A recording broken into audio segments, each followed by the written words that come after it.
What specific tax provisions will you change to ensure the wealthiest Americans pay their fair share of taxes? Well, everything you've heard just now from Donald is not true. I'm sorry I have to keep saying this. It is sort of amusing to hear somebody who hasn't paid federal income taxes in maybe 20 years talking about what he's going to do, but I'll tell you what he's going to do. His plan will give the wealthy and corporations the biggest tax cuts they've ever had, more than the Bush tax cuts by at least a factor of 2.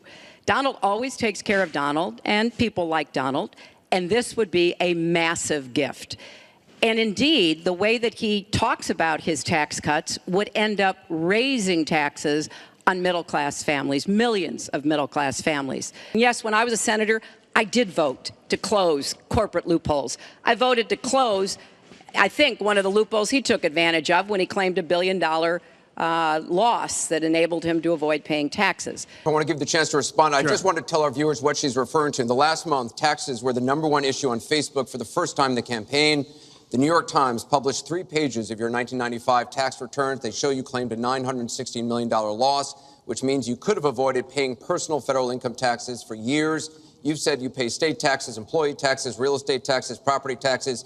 You have not answered, though, a simple question. Did you use that $916 million loss to avoid paying personal federal income taxes for years? Of course I do. Of course I do. And so do all of her donors, or most of her donors. I know many of her donors. Her donors took massive tax write-offs. So have you not paid personal federal income taxes? A lot of my write-off was depreciation and other things that Hillary, as a senator, allowed. And she'll always allow it because the people that give her all this money, they want it.